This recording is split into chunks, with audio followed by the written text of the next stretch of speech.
नाज़रीन, 15 अक्टूबर 1917 की सुबह एक सलेटी रंग की फौजी गाड़ी पेरिस के मरकजी जेल से निकली। उस पर एक 41 साल खातून सवार थी जिन्होंने एक लंबा कोट पहन रखा था और उनके सर पर एक बड़ा हेड था।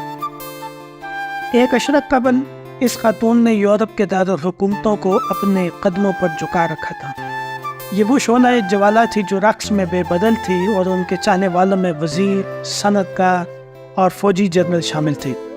लेकिन फिर पहली जंग अजीम छिड़ गई जिसने दुनिया को बदल कर रख दिया।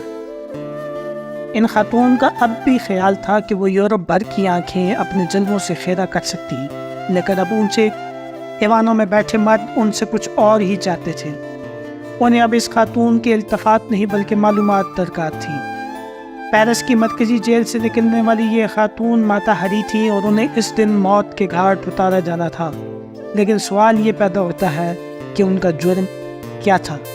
उन पे इल्ज़ाम था कि वो जासूसा है जो इत्तेहादी अफसरों को लुभा कर उनसे राज हासिल करके जर्मनी फौज के हवाले कर देती हैं।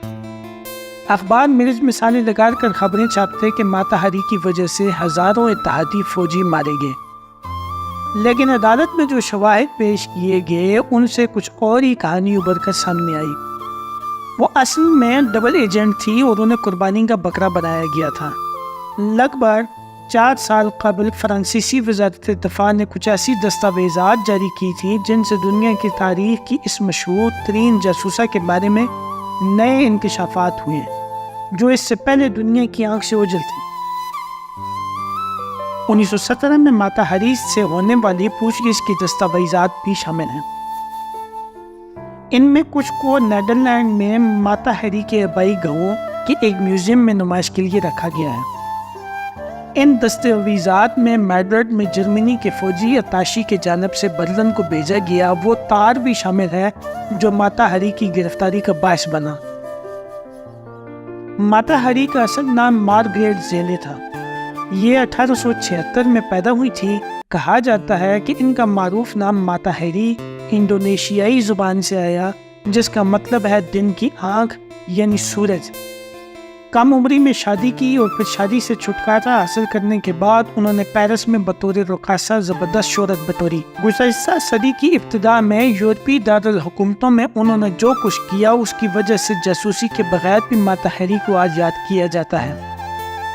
उन्होंने बड़ी हद तक स्ट्रिप्टीज़ रक्स ईजाद किया जिसकी तस्वीर और अखबारों के तराशे मौजूद हैं। वो अपने ज़माने की सेलिब्रिटी थी, लेकिन आज माता हरी को सिर्फ जासूसी की वजह से याद किया जा रहा है। गुज़श्ता बरसों में कई तारीखदान उनके दिफा में आए हैं। बाज़ कहते हैं कि उन्हें इसलिए कुर्बान कर दिया गया कि फ्रांसीसी हुकूमत को जंग में पे दर पे नाकामियों का जवाब पैदा करना था। नस्वानी हकूक़ के लंबादार कहते हैं कि माता हरी को इसलिए निशाना बनाना बेहद आसान था कि उन पर बुरे किरदार का इल्ज़ाम था जिसकी वजह से उन्हें बड़ी सहूलत से फ्रांस का दुश्मन करार दे दिया गया। नई दस्तावेज़ात से पता चलता है कि माता हरी ने मैड्रिड में German military attaché Ernest fawn काले से ताल्लुक़ इस्तवार किया। उस वक्त वो फ्रांसीसी खुफिया इदारों के लिए काम कर रही थी और उनका मकसद जर्मन नेटवर्क का सुराग लगाना था। ताहम फॉन काले ने एक तार जर्मनी भेजा जिससे माता हरी का बांडा फूट गया। इस तार में S-21 नामी एक जर्मन जासूस का जिक्र था। इसमें बैंक की तफसीलात, पता, हत्ता कि माता हरी की खादमा का नाम भी दर्ज था। फ्रांसीसी हुकाम को ये बात तस्लीम करने में कोई दुश्वारी नहीं हुई कि H-21 दरअसल माता हरी है।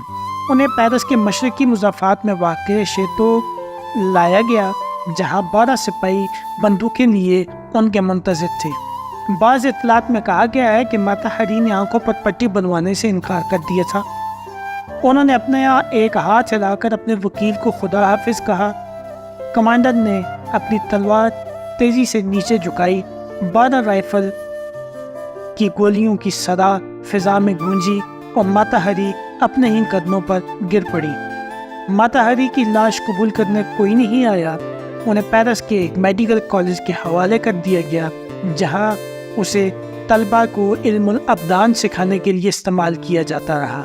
उनका सर म्यूज़ियम ऑफ एटॉनमी में महफूज कर दिया गया। ताहम तकरीबन 30 साल कब उनका सर वहाँ से गायब हो गया था। ماتا ہیری نے خود اپنے ہاتھوں سے کسی کو قتل نہیں کیا تھا، تاہم خبر یہ ہے کہ ان کی جاسوسی کی وجہ سے 50,000 فوجی مارے گئے۔